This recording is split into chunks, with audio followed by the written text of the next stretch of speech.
In Conversation with Terry Shepard, award-winning broadcaster, narrator, and author. A deep dive into the writer's craft with the artists and support systems who create the stories we love. The Olympics are meant to be a showcase of human triumph, of unity, excellence, and the stories that rise above politics. But in Joe Battaglia's new thriller, Beneath the Rings, the world's greatest sporting event becomes the backdrop for its darkest conspiracy. Joe is an award-winning journalist with decades inside the Olympic arena, including a sports Emmy, recognized work on NBC's Beijing and London Games, bringing an insider's eye to a story where truth is as dangerous as any villain. When 12 Israeli and Lebanese athletes disappear on the eve of the 2040 Summer Games, a shadowy group calling itself the Obsidian Hand emerges with an impossible ransom and a threat that rattles governments across the globe. At the center of the chaos is Nova Mendelsohn, a veteran reporter drawn into a maze of geopolitical secrets, ancient vengeance, and institutional silence. Her hunt for answers leads from the glittering stadiums of Doha to its hidden alleyways and finally into the vast desert where the truth demands a price no one is prepared to pay. Joe Battaglia, it's great to have you with us. Thanks for joining. Thanks, Terry. It's great to be here. It was a great book. I loved reading it. Where did the idea come from?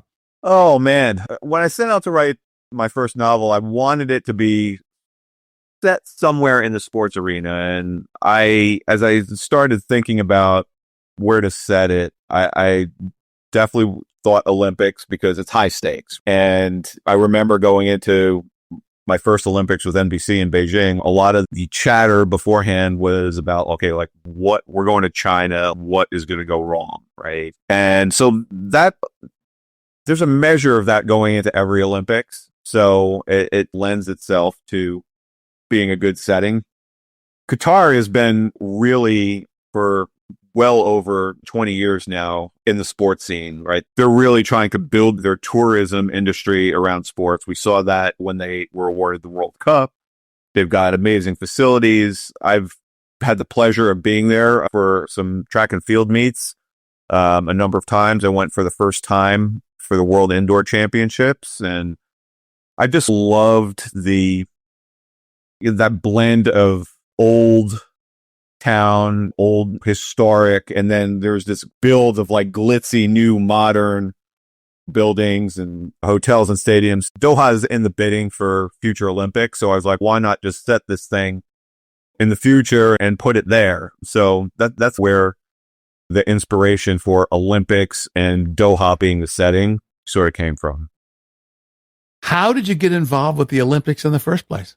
I started my career as a high school and college sports reporter for the New York Star-Ledger when I was 18 years old. So I was freshman in college, working full time. And I did that for a long time. I really learned a lot in my time there. I did that for 13 years. And there came a time where the industry we were really struggling to figure out how it was going to monetize digital. And I knew it was my time to get out. And I was fortunate that my father had a contact at NBC that was able to get me an interview with their content team. And I aced the interview apparently because they hired me to be a desk editor on the Olympic side. And I remember going in, it was the Olympic trials men's marathon in 2007. It was held the day before the New York City Marathon. And I was the only person on the desk at the time. And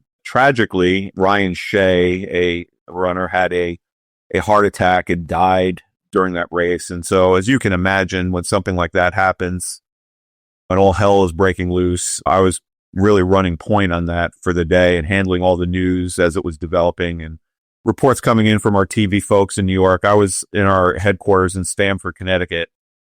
And at the end of that night, Dave Gobble, who's the coordinating producer for NBCOlympics.com, called me into his office and was like, hey, we don't have a track and field producer for Beijing. Do you want the job? And I knew that was my ticket to China. And I said, absolutely, yes, on the spot. So that was the dawn of everything.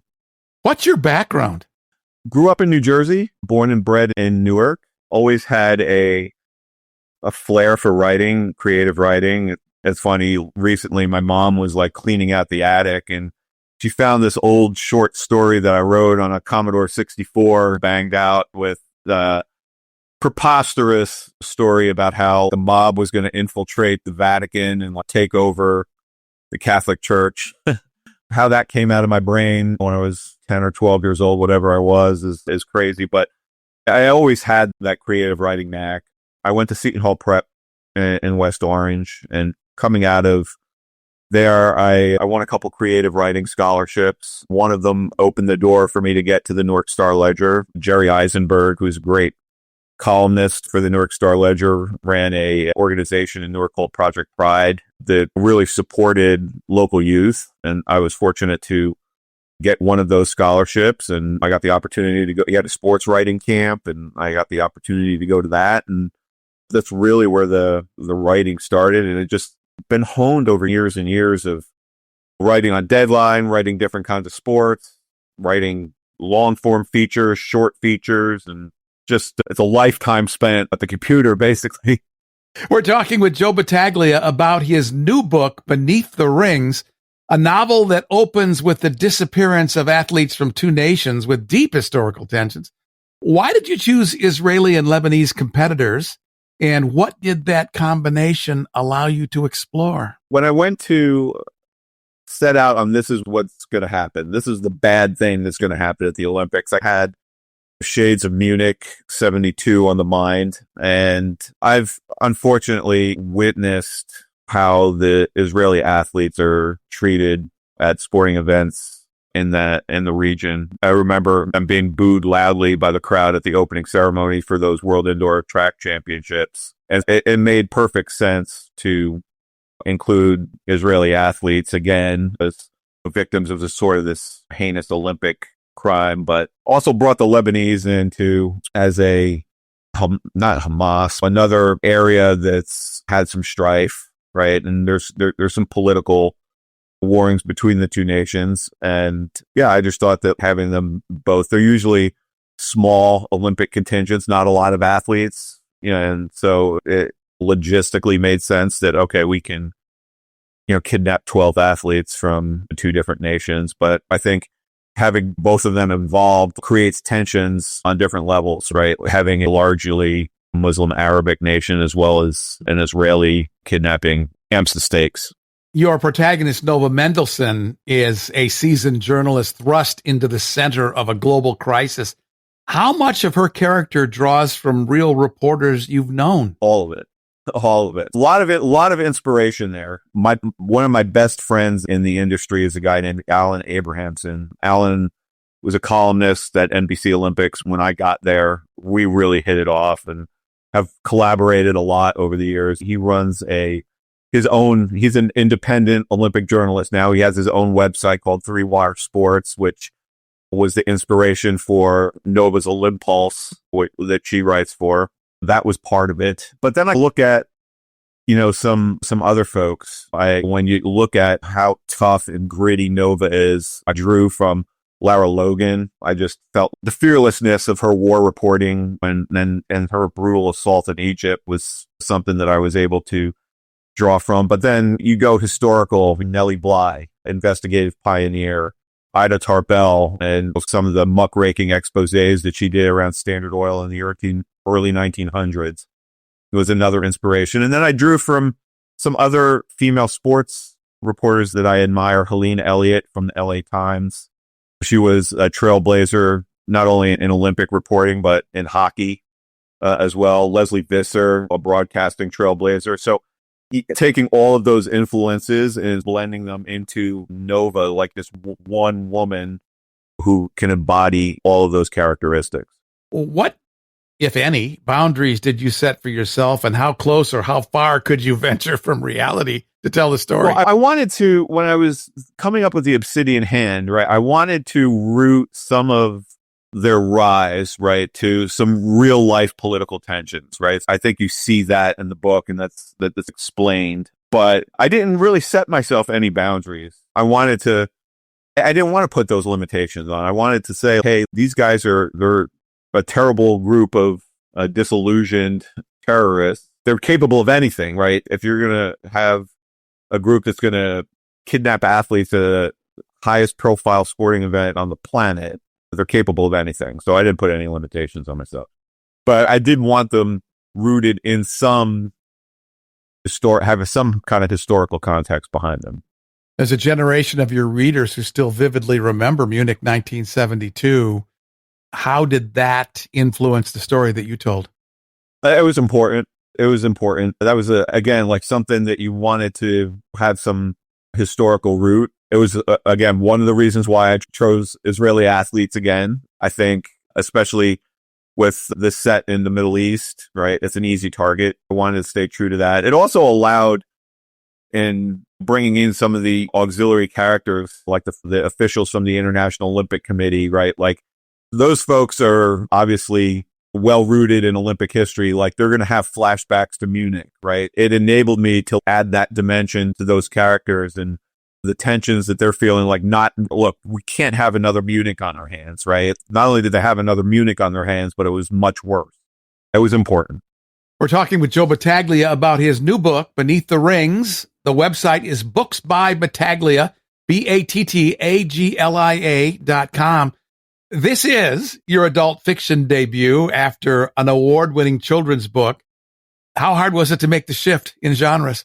Two totally different things. The alphabet book actually started as a boredom project when I was laid off from my full-time job in February of 24. I was suddenly had a lot of time on my hands. I'm sitting at my desk like, okay, what am I going to do now? And I had a picture of my daughter sitting right in front of me here. And I always wished when she was growing up that she, learning her ABCs, that she had a track and field themed alphabet book. You can look and find ABCs of baseball, football, basketball, golf, you name it, every other sport. But there wasn't one for track. And I was like, let me see what I can do here. And so I started sitting down and wrote out the alphabet and started coming up with some of the greatest athletes in the history of the sport that sort of aligned. A is for Abibi Bikila and L is for Carl Lewis, and make that list. And then once I had that list and felt comfortable with the blend of, okay, it's not too heavy in sprinters and jumpers and distance throwers. There was a good blend, right? Then I set out to, okay, now how do I write 2 sentences that sum up this person's career and make it rhyme? And I was able to do that like fairly quickly. I don't know that it took me a day to come up with the text. It was 32, 52 sentences, right? Not a lot there. That's a big difference between doing that and then writing a 422 page novel, right? Like it's apples and oranges. But getting that, that alphabet book out, it was self-published. It was really a learning experience. And it actually got the creative juices flowing. Like once that was done and in motion, it really allowed me the confidence to sit down and do what my parents have been begging me to do since I was a teenager. Sit down and write a book, a real book. And your bad guys in this book, The Obsidian Hand, feel both ancient and modern, an adversary shaped by myth and geopolitics. How did you develop this antagonist and what do they represent? I wanted them to, yes, again, be rooted in history and have a backstory. So I started there. I wanted them to be like the A team, and everybody's like it's got some kind of a specialist, right? So you've got your leader, you've got your shadowy guy that nobody knows too much about this guy. Like he's a mystery. You've got your scribe, you've got your communications specialist, you've got your sick, demented, torturing doctor, right? That's going to come up with twisted tortures. I really just set out to get a blend of as many bad guys as I could possibly like lump into one group and do that, and then come up with backstories for all of them. And if you go to my website, like I've written some blogs that like go into the detail and the backstories of all these guys further, and then put them to work, right? Okay, now how are these guys working in unison to pull this thing off? So I felt like I needed that blend of bad guys with like specific bad grouped together to make a really twisted terrorist organization. That's a fascinating marketing tactic at booksbybattaglia.com to actually wrap some more detail around some of the characters. Yeah, if I did that, and the book would be 1,000 pages long, it bogs down the flow, but some of that stuff is alluded to in the book, and then I went into some more detail on the website to get people a little bit more interested in the characters if they wanted to learn more. What's been the reception for the book? So far, so good. It's being well reviewed on Amazon. I think there's 50 plus 5-star reviews, and the book has only been published a little over a month and a half now. So it's a great start. Hoping for more. Really just looking to get the word out. And in the process of writing the book, it was pretty secretive. I didn't show it to anybody, didn't show it to my wife, nobody, no eyeballs on it. And now that it's out there and it's polished, now I want as many eyeballs as I can possibly get. So I'm excited to get it in more people's hands and really get feedback. So as a creative, you come up with stuff and you think it's good, but it's not until you put it out into the ether that you know if you got something or not. Wondering still, is what's coming out of my twisted mind going to resonate with readers? I don't know. Hopefully. It seems like it's doing well, though. What do you hope that people take away from their encounter with Beneath the Rings? I hope they get an appreciation for the Olympics and really how high stakes it is. I want them to come away with having been taken on a thriller, on a bit of a roller coaster. I know there's a lot of detail in there about the city of Doha and the surroundings. I know that's an unfamiliar area of the world to a lot of people. I hope they learn a little bit about it in the process. I hope they fall in love with Nova. I really do. I think she's a pretty unique character, unique protagonist, a tough SOB, goes through a lot in the book and comes out on the other side. And I think I'm not going to spoil the ending. I think that she gets the ending that she deserves after all that. So those are the main things I'm hoping people get out of it. What is next for Joe Battaglia? People have asked me, is there a sequel to this book? And I say not yet, but it's certainly open to there being one. I've been waiting to see what the reaction to this book is before I've got some ideas and outlines sketched out for what my next project could look like. I've got some other colleagues and friends that would like to potentially team up on a project. So I don't know what's next, but I think if this book is well received and gets some of the positive critical feedback that I'm hoping that it does, I would like to take Nova on another adventure.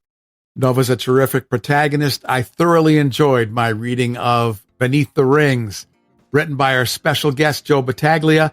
You can learn more about the characters and more about him at Books by Battaglia, Battaglia, booksbybattaglia.com. Joe, this has been great. Thanks for the conversation. Absolutely, Terry. Thanks for having me. Really appreciate it. In Conversation with Terry Shepard is a copyrighted presentation. All rights reserved. I'm Lisa Davis. Join Terry Shepard next time in Conversation.